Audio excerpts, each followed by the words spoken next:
D'abord, c'est l'heure des télescopages de Bruno Donnet. Bonjour Bruno. Bonjour Philippe.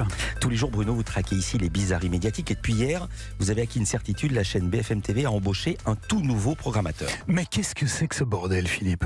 Vous le savez, à la télévision, le programmateur, c'est la personne qui est chargée de dénicher les invités qui se retrouvent ensuite interviewés en plateau. Or, depuis la rentrée, le plateau de BFM TV s'est transformé en un véritable cabinet de curiosité. Pourquoi ? Eh bien, vraisemblablement parce que le nouveau programmateur de la chaîne est un peu, facétieux. Jugez plutôt. Hier matin, Bruce Toussaint était chargé de revenir sur l'affaire du PSG et de la mauvaise vanne au sujet du fameux char à voile. Le programmateur de la chaîne lui avait donc collé dans les pattes, ça se défend, un entraîneur de foot. Roland Courbis est avec nous, d'RMC Sport, évidemment, coach Courbis. Une élue écologiste, c'est encore cohérent. Karima Delli, députée européenne Europe Écologie Les Verts, sera avec nous dans un instant. Et, je vous le donne en mille. Monsieur Christophe Roger est le président de la Fédération française de char à voile. Le président de la Fédération française de char à voile, sans déconner. Mais qu'est-ce qu'il foutait là, le gars ? Eh bien, visiblement, il avait été convié pour servir de caution à une vanne monumentale. J'espère que vous pourrez nous donner quelques explications techniques sur la faisabilité des futurs déplacements du Paris Saint-Germain en char à voile. Voilà, le type était de très bonne composition, il a marché sans la moindre difficulté dans la combine et livré en souriant les explications techniques qu'on lui avait demandées. Très clairement, utiliser le char à voile pour faire un Paris-Nantes, on l'a regardé hier soir puisque avec mes collègues du comité directeur, nous étions en réunion.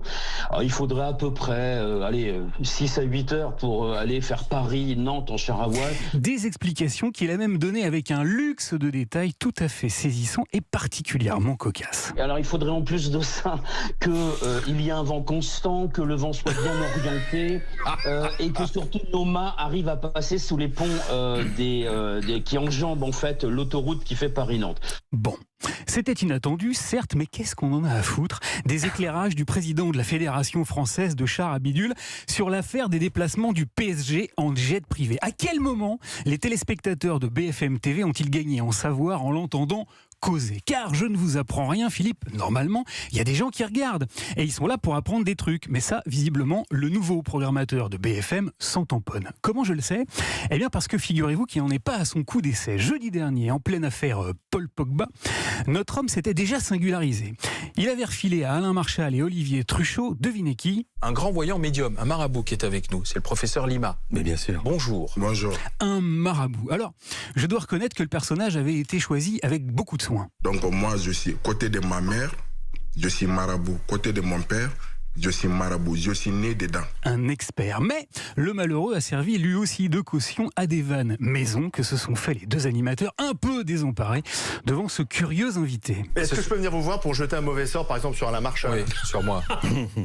Bref, vous l'avez compris, Philippe, le tout nouveau programmateur de BFM TV est très branché, premier degré. Il aime par-dessus tout le ton sur ton. Voilà pourquoi, en cas de mauvaise blague avec des chars à voile, il invite un type qui fait du char à voile. Et quand on soupçonne Paul Pogba d'avoir voulu marabouter Mbappé, il vous dégote un marabout. Je déconseille donc très formellement aux téléspectateurs les plus pudiques de regarder BFM TV dans 10 jours, car figurez-vous que du 16 au 18 septembre prochain, c'est une vraie info, le Rassemblement national de Marine Le Pen tiendra ses journées parlementaires au Cap d'Agde. Le Cap d'Agde, un endroit réputé pour son village naturiste et ses couples libertins.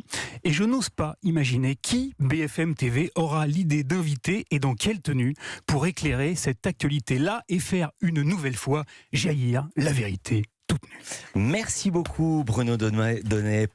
À demain.